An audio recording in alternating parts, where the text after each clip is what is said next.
Hi everyone, this is Nature Angel here. If you're new to my channel, welcome.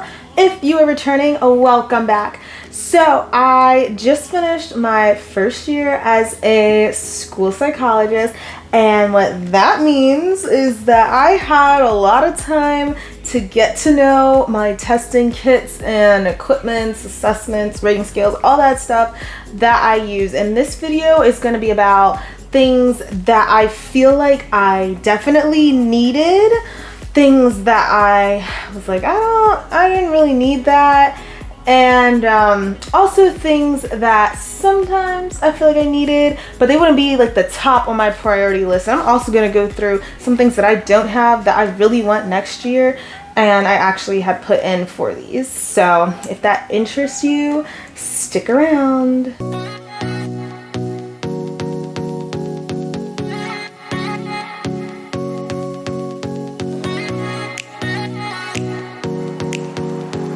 Hello everyone, feature me popping in super quick just because I wanted to say that after this video is posted, so while you're watching this, I'm probably going to post every other week until the end of August, so basically until school starts, because I don't want to try to rush to get a video out. I want to give you guys quality while also enjoying my summer vacation. So there'll be a video, this video you're watching right here, and then 2 weeks from now until the end of August. All right, now back to what you were here for. A little disclaimer also before we begin is that I'm not saying these assessments or tests that I don't feel like I need aren't important, because they might be important to you. It really depends what you're doing, your age level that you're working with, the schools that you're in. And also, I just kind of feel like I didn't need the testing kits myself, but it might have been better if I would have borrowed a couple from other people, since I only use these things 1 or 2 times. And that's what I mean when I say, like, it's not important to me. Not that these won't be important to you. This is just my own personal opinion on what I use and didn't use in my first year as a school psychologist. So let's start with things that I feel like we need.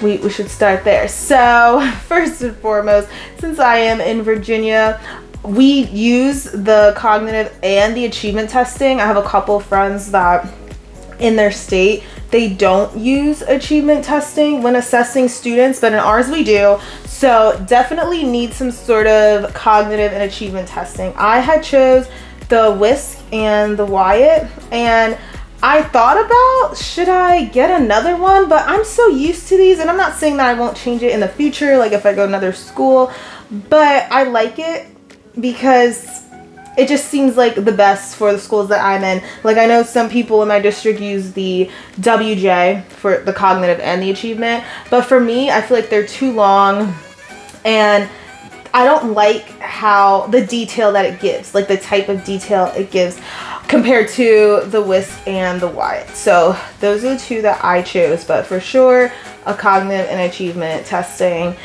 was the most important for me. When it comes to the rating scales, I definitely needed an adaptive rating scale, and I used the ABAS 3 that I used so many times because there were so many kids that we thought had ID or autism, or just wanted to rule that out, give evidence for it, all of that. So I also really feel like I needed an adaptive scale. And there's also the Vineland, but I personally prefer the ABAS 3.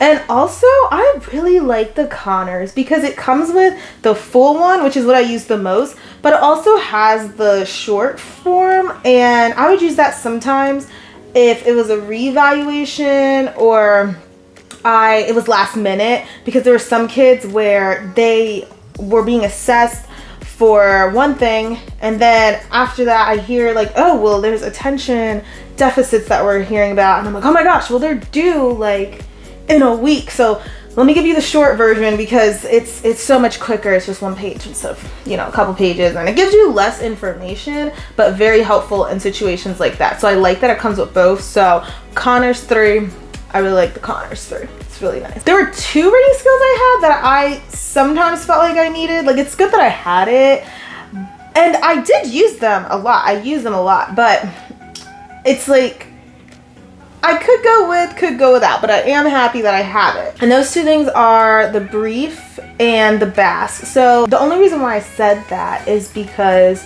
for the BAS, it's so broad, like it's like an overview of stuff, and that is good when I was doing reevaluations, because I'm like, if we're already saying the kid is diagnosed with this and this, let's just try to update a rating scale that kind of encompasses everything and see what we're getting. That's when I found it the most helpful, but it's not like a really specific one, like how the Connors focuses on ADHD. It's not like that. So it's not going to give you that like in detail information, but I do appreciate it for what it is.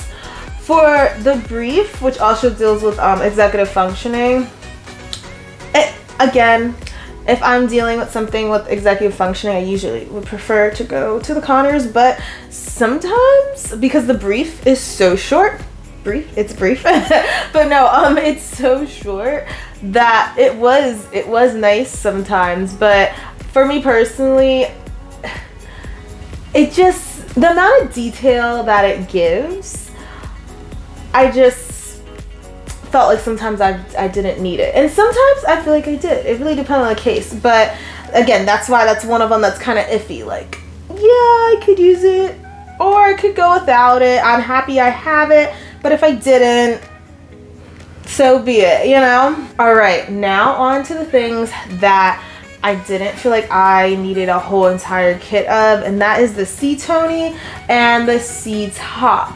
And the reason why, so the C-Tony 2 is the nonverbal intelligence test, and I think I used that twice. The one that I used it on was a kid, the kid that I had in my like horror stories that I was telling you about. And this was the kid that had autism, was already diagnosed with autism, so I didn't know why we were testing the kid again. But since it was already written down that we had to test the kid, I had to do something. So I ended up doing the nonverbal intelligence test. And I did a similar thing with another kid that just could not say words, you know, like the kid couldn't talk. So it's helpful in that, but throughout the whole year, I only had 2 times where I needed to use it. I could have borrowed that from one of my colleagues, you know, instead of getting a whole entire kit for myself. So that's why I feel like I didn't need that.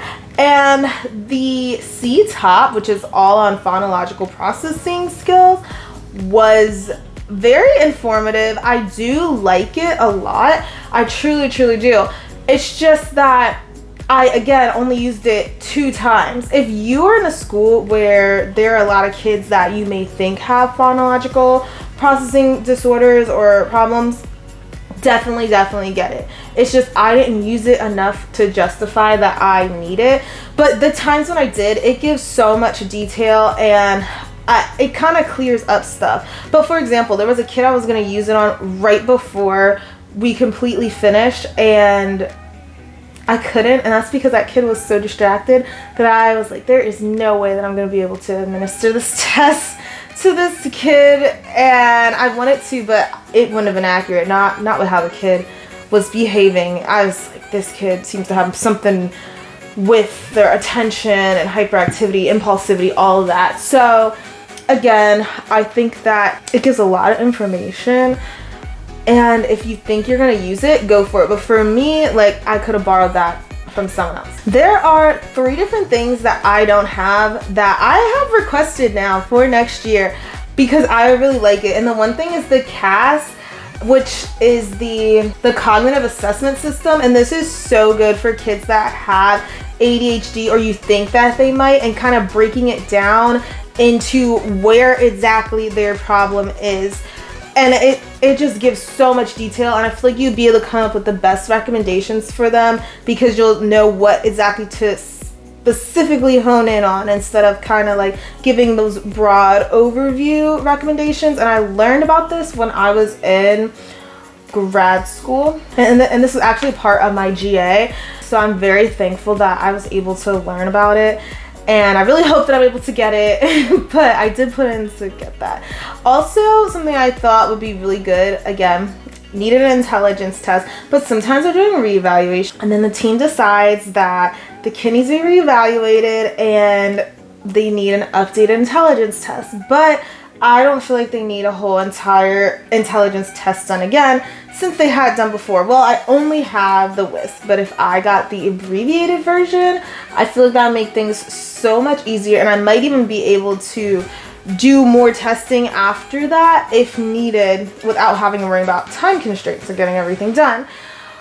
But I did put in to get an abbreviated intelligence test for that reason, so that it's quicker. And you know, the kids also don't want to sit there and do that a lot of the time. Again, in my horror stories video, I'm not trying to advertise it, but there was a kid that just didn't want to do the testing, and I feel like if I would have had that abbreviated version, that would have cut out so much of their testing time, because I think I was testing a student over the course of like 4 or 5 days. It was a while, but we could have made it shorter. A whole bunch of issues may have been avoided, but I'm not sure because the kid just didn't like testing. The last thing that I want is the SAED3, which is a rating scale, but it's for emotional disturbance, and it goes into great detail with that, because I know a lot of schools are apprehensive of labeling a kid as ED, having emotional disturbance, emotional disability. And I truly understand why, but I feel like this rating scale helps a lot because it puts in so much detail, and I feel like the rating scale kind of gives a more concrete validation for that label. Obviously, you still are going to consider everything that everyone has to say, all the input that you're getting, but that's just one extra piece of information that you can use for or not to say a kid has a disability category of ED. So that's something that I want, and I encountered a couple of kids that we questioned having ED and some that we said did, and I feel like if I would have had the rating scale, it would have helped to make things even clearer, because we really would sit, those tended to be the longest meetings. There were some that were long for other reasons, but those tend to be the longest meetings because we really are like, let's make sure that we have this right, go through each thing, list a bunch of examples as to how and why we think that they are ED. So it's, you know, I think it would just be helpful. So I did put down to get that as well. I really hope that you guys enjoyed this video today. I tried my best to try to put all together all the things that I used and didn't use and want. So if you have any suggestions or comments for things that you use or want to use, please leave that down below. It'd be great to have like a little conversation on that. But if you have any suggestions, also feel free to always leave that down below as well. I appreciate you guys so much. Thank you for watching. I will see you next time. Bye guys.